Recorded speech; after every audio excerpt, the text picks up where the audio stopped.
Gajah Mada. Makanya antara Jawa dan Sunda itu kan sampai sekarang kalau mau nikah kan agak susah. Udah nggak cocok lah Jawa sama Sunda. Jawa sama Sunda nggak cocok kalau mau nikah gitu. Karena apa? Karena ada sejarah buruk antara Majapahit dan kerajaan Sunda yang begitu, dan terbawa sampai saat ini. Nah, ada dulu namanya perang Pasundan Babat. 4, 3, 2, 1. Ya, assalamualaikum warahmatullahi wabarakatuh. Bila kembali lagi bersama Abdur Official. Baiklah, untuk hari ini aku akan ajak teman-teman untuk bedah buku part 2. Kemarin kita sudah bedah buku di part 1, yaitu tentang Panglima Besar Jenderal Sudirman. Untuk kesempatan kali ini kita akan bedah buku yang tak kalah menariknya tentang biografi juga seorang pahlawan yang hebat dan jauh sebelum Sudirman dan jauh sebelum kemerdekaan Republik Indonesia. Buku apa itu? Yaitu ini dia, Mahapatih Gajah Mada. Judulnya Gajah Mada, Sistem Politik dan Kepemimpinan.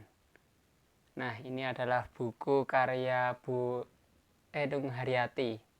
Dan uniknya Bu Enung ini adalah orang Jabar, orang Sunda, yang mana Sunda itu memiliki sejarah yang kelam dengan Majapahit gitu. Dan ternyata Bu Enung menulis tentang Gajah Mada, yang mana Gajah Mada merupakan orang dibalik kesuksesan dari kerajaan Majapahit. Ini yang menarik. Jadi buku ini terbit pertama tahun 2018. Terus dari penerbit yaitu Narasi, Percetakan Narasi, dan tebal 298 halaman. Ini. Jadi buku ini muat banyak sekali tentang Gajah Mada. Tentunya kita semua sudah tahu tentang Gajah Mada itu loh. Bagaimana Gajah Mada memiliki prestasi yang sangat besar, yaitu berhasil mempersatukan Nusantara di bawah kekuasaan Majapahit. Jadi ada satu cerita yang menarik. Ketika itu Gajah Mada menghadap raja, dan di situ ada rakyat yang berkumpul juga. Gajah Mada mengatakan, saya ingin menyatukan Nusantara.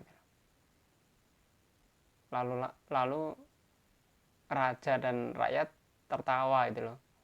Mana mungkin Nusantara yang sebegitu luasnya. Kalau dulu kan bukan cuma di Indonesia ini, sampai pada Thailand, Vietnam, Asia Tenggara, Malaysia, Singapura, bahkan Filipina kan masuk dalam jangkauan Nusantara pada saat itu. Tapi Gajah Mada berani mengatakan itu, saya ingin menyatukan Nusantara. Bahkan dia mengatakan yang terkenal,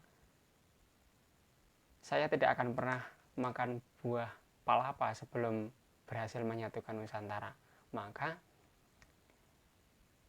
banyak pertanyaan dari orang-orang, loh mana mungkin, kan Nusantara kan budayanya berbeda, bahasanya berbeda, kebiasaan berbeda, suku-suku juga berbeda, bagaimana mungkin mereka bisa bersatu gitu. Lalu Gajah Mada mengenalkan satu konsep yang disebut sebagai Bhinneka Tunggal Ika, yaitu berbeda-beda tetapi tetap satu jua. Dan semboyan itu yang dipakai oleh Indonesia sampai saat ini.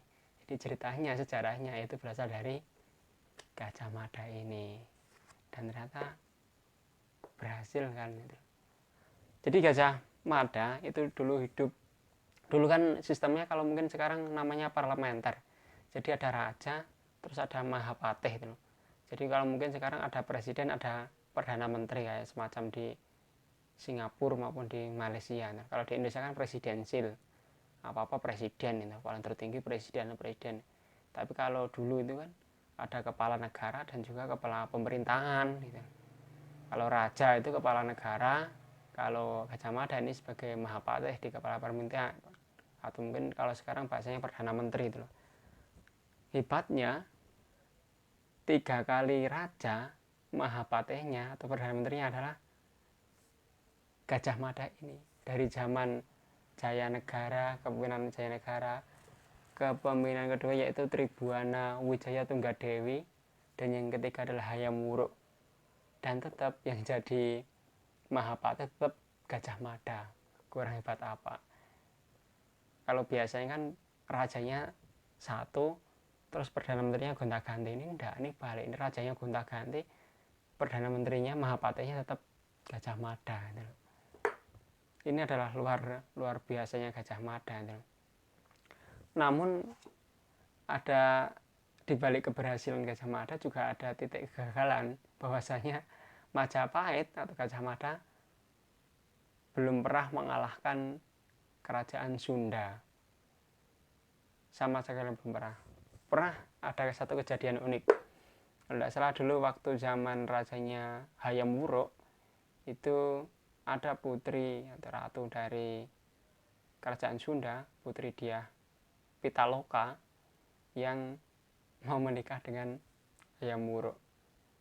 Oke, awal-awal perencanaan sudah jadi, pasukan sudah berangkat menuju Majapahit oleh Gajah Mada.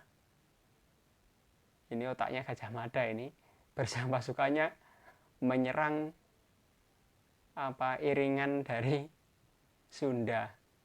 Jadi iringan mantan dari Sunda saat datang ke Majapahit tidak disambut dengan makanan dan sebagainya, sampai pada mereka kelaparan gitu loh. Dibuat kelaparan baru diserang habis-habisan. Itulah Gajah Mada. Makanya antara Jawa dan Sunda itu kan sampai sekarang kalau mau nikah kan agak susah.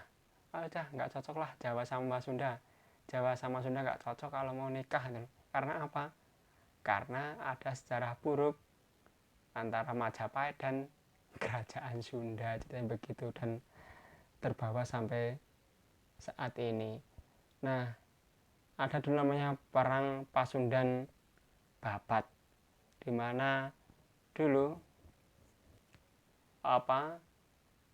Gajah Mada mengalami kegagalan di sini, tapi di balik itu Gajah Mada tetap sebagai seorang yang sangat berhasil.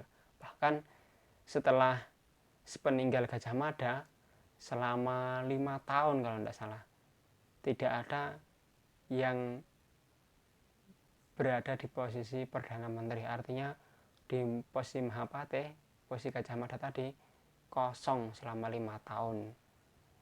Ini karena apa? Karena tidak ada yang dianggap atau yang merasa sanggup seperti halnya apa yang dilakukan oleh Gajah Mada. Akhirnya kosong. Itulah benar-benar luar biasa Gajah Mada. Ada tiga kunci dari keberhasilan Gajah Mada, yaitu Gajah Mada itu orang yang cerdas secara intelektual, cerdas secara emosional, dan juga cerdas secara spiritual. Jadi 3 kecerdasan yang dimiliki oleh Gajah Mada tersebut yang akhirnya membawa pada sistem politik dan kepemimpinan yang luar biasa dari Gajah Mada. Itu mungkin yang dapat saya sampaikan di bedah buku part 2 ini. Jangan lupa kalau mau beli bukunya silahkan. Ini saya beli tahun kemarin ya, April 2019 ada. Sekali lagi pesan saya, kalau beli buku belilah yang ori, karena untuk menghargai penulis dan juga penerbit. Itu saja dari saya. Sampai jumpa dan sampai bertemu di bedah buku part 3. Terima kasih. Wassalamualaikum warahmatullahi wabarakatuh.